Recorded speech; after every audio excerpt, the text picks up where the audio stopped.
And welcome back to the another episode of Daily News Quiz Analysis for IAS Prelims 2025. It is 19th March today, and in this video we are going to solve some important questions which could be very much relevant for your preparation if you are preparing for UPSC Prelims 2025 or any other civil service exam. Before we start our discussion, I would like to give the brief introduction about this initiative so that if you are new to our channel, you will get more connected with us. Basically in this video, we are going to discuss three types of questions and these questions would be taken from three different sources. So depending on it, the first type of question which we are going to discuss here would be taken from the current affairs. What we are going to do here? We'll take up the most important articles from the newspapers. We'll try to break them down into the simplest language possible and we'll try to derive the possible prelims questions from those particular articles so that it will give the idea which part of the newspaper is important for you, what should be your approach when you are reading these news articles, and how you can expect a possible prelims question from those particular topics. This is what in nutshell we are going to do in this part of our in this phase of our discussion. After solving questions with respect to the current affairs, we will shift our approach to the another part. Here we will discuss questions from the static portion. What we are going to do. Currently we are discussing Indian polity, and in Indian polity we are discussing the Parliament of India, and today we are going to discuss few more concepts related to Rajya Sabha, and we will try to derive the possible prelims questions from those particular topics so that it will give the idea how exactly a question can be asked from such discrete topics, and it will prepare you well before entering the exam hall. This is what we are going to do in the second phase of our discussion. After solving questions with respect to current affairs and the static part, we will shift our approach to the last part of our discussion. Here we will solve questions from the previous year question book. To me, this is the most important part of our discussion because in here you will learn how exactly the questions have been used by the UPSC over the years. What is the vocabulary they try to follow for framing your papers? What are the different trends they implement in the exams for framing your papers, and also what can be the different methods which we can use in the exam if we don't have the proper knowledge, how we can still solve the question we can that we will understand here, and also we'll try to learn how we can implement this knowledge in the upcoming exam. So this is in nutshell what we are going to do in this video. Now before we will start our discussion, I would like to request you guys, please do subscribe the channel, do share it with your friends so that they may also get benefited from this initiative, and please do write in the comments what else should we bring for you guys. This initiative is for you, this for you guys, so please do write in the comments what else should we bring for you. So with this, let's have a look at the first question which we had brought today. As here on the screen you can see, the question is about the Lokpal in India. We had discussed various various sessions about Lokpal, how it was introduced. We had discussed that. We had discussed its jurisdiction, but recently it is recently it is in the news because of how it has how it has dealt with a case related to high court additional judge. And according to the Lokpal, before we'll go to the context, we will first solve the question here, then we will go shift to the context. Let us solve the question first, then we'll go to the context of this question, why we brought this question here, what was in the news. Here the question says, which of the following falls under the jurisdiction of the Lokpal in India? First statement, here it says, which of the following falls under the jurisdiction of Lokpal in India. What does the first statement say? Members of parliament for their action inside the parliament. Usually when you will see this statement in the exam, and if you are in hurry, you may mark this incorrect because you will remember that definitely the members of the parliament do fall under the Lokpal. So you will assume that it is correct, but it is not, because it is talking about the actions inside the parliament. The actions inside the parliament done by the members of the parliament does not come under the Lokpal's jurisdiction, even though the members for their members of parliament for their corruption outside the parliament, it comes under the jurisdiction of Lokpal, but does not when they are doing it inside the parliament, then it does not come under the jurisdiction. Second statement, it would say the prime minister in matters related to national security, definitely not, even though the prime minister comes under the jurisdiction of the Lokpal. Lokpal can proceed cases against the prime minister, can go for the investigation against the prime minister, but with related to these matters with respect to national security, it does not have jurisdiction. So second statement is also incorrect. Third statement, it says group A and B officers at the central government, 100% correct. For these group A and group B officers, with respect to this question, it is 100% true. With respect to this question, Lokpal has jurisdiction over it. Fourth statement, Chief Justice of India, totally incorrect. Chief Justice or judges from the Supreme Court are not under the jurisdiction. Right now, there is a bone of contention between the Supreme Court, between the judges and the Lokpal about the High Court judges, whether they fall under the jurisdiction of Lokpal or not. So with respect to this, that is why we are discussing this article. That's why we are discussing this question here. So with this, I hope you had understood the question. First, through this question, we have to understand what are the offices which fall under the jurisdiction of Lokpal. Under the PM falls under the jurisdiction of Lokpal, but not everywhere. With respect to these matters like national security, he does not fall. Similarly, ministers fall under the jurisdiction of Lokpal, but not with their actions which are in the parliament. So there are various such ways. Many other, for example, Group A and Group B officers of the central government, they fall under the jurisdiction of Lokpal. Similarly, any person which is established by any act of the parliament, any office which is established by any act of the parliament, that falls under the jurisdiction of Lokpal. So here, any office, I will write it, any office which falls under the act of the parliament, which is formed under the act of the parliament, falls under the jurisdiction of Lokpal, falls under the jurisdiction of Lokpal. So by using this term, by using this statement, the Lokpal, it took the case of the it took the investigation of the additional High Court judge, so which did not went well with the Supreme Court, and Supreme Court initially stated that. Now why it is in news? Now Supreme Court is going to discuss this, is going to analyze that case. Now it is going to analyze the case whether the High Court judges fall under the jurisdiction of Lokpal or not. What is the reason why Lokpal took this case? Because according to Lokpal, why they took this case? Because they felt that it is in Indian after Indian independence, if we look at the High Courts, they were formed by the act of the parliament during the British era, so they do come under the parliamentary laws. They are the parliamentary parliamentary offices. So definitely, according to Lokpal, if they were formed by the acts of the parliament of British India, so definitely they fall under their domain. So that will be discussed by the Supreme Court. Now we will see what will the Supreme Court do, what will Supreme Court say about it. We will see that in the upcoming days, but right now we have to know what are the offices. I hope that you had understood through this question. With this, I hope you had understood the question as well as the context of the question. Now let's move to the another slide and see what question we had brought there.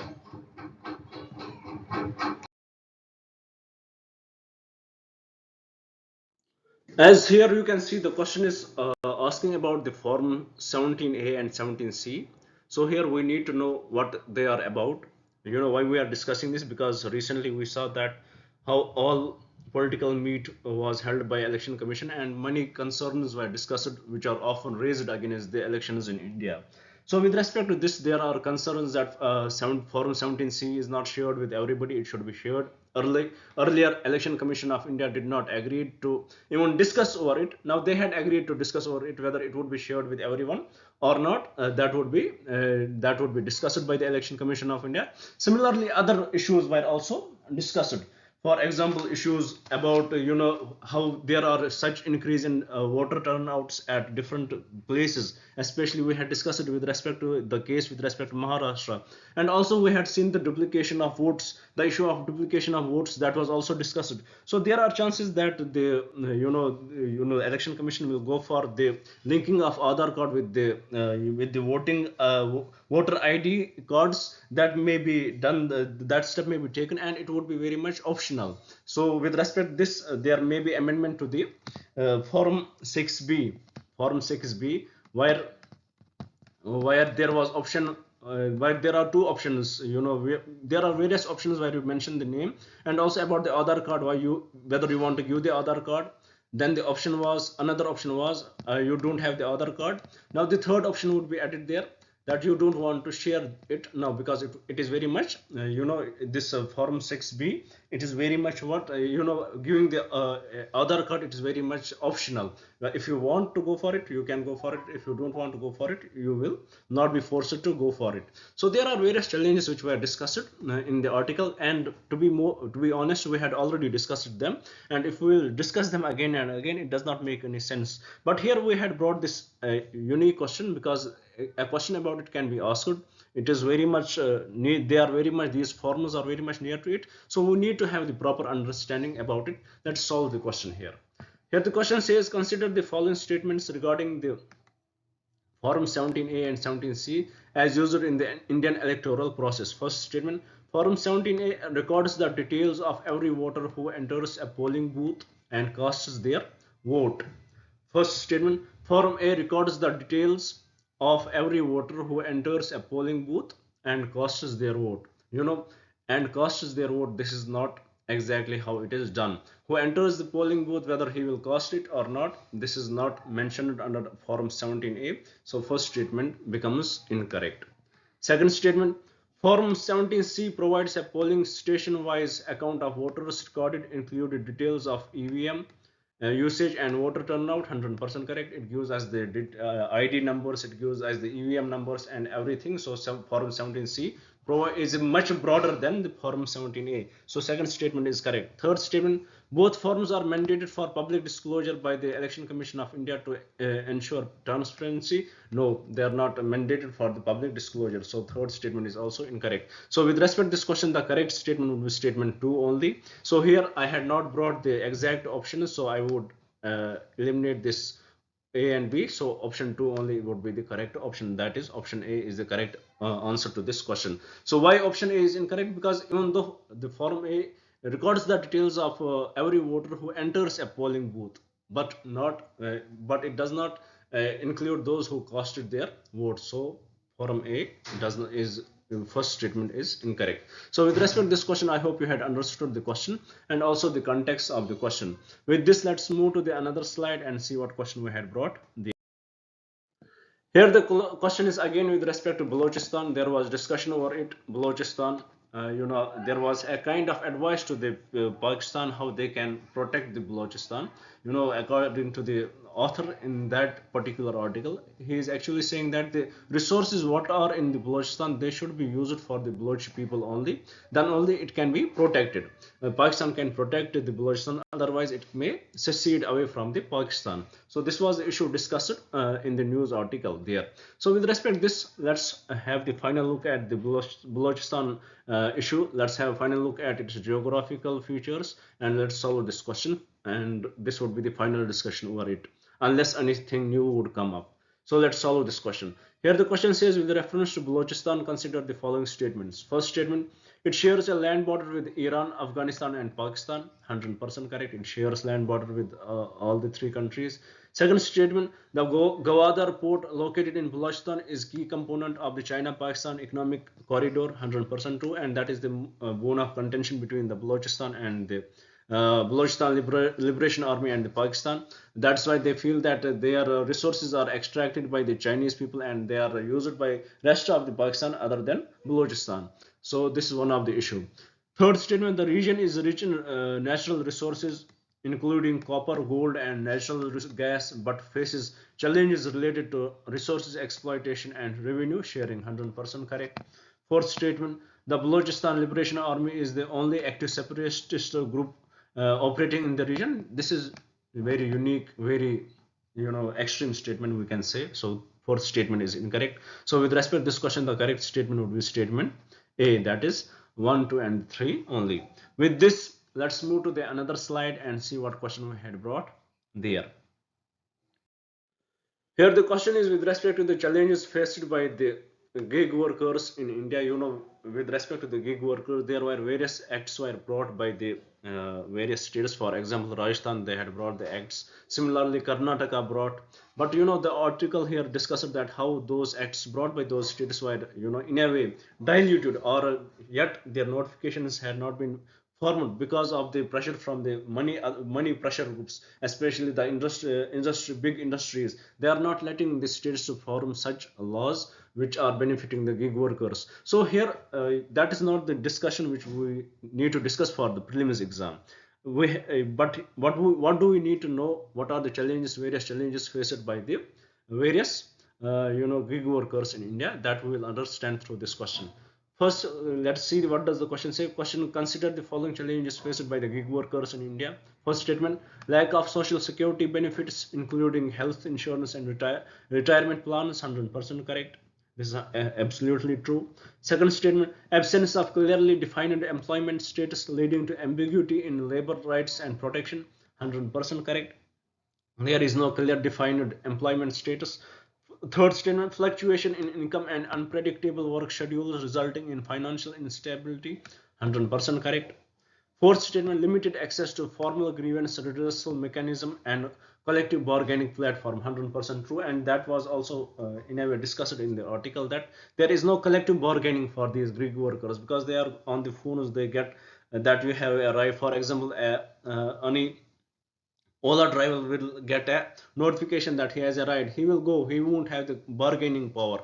But if other workers are bargaining, together they have the bargaining power. So there is limited access to formal grievance redressal mechanism and collective bargaining platforms. That is exactly 100% true.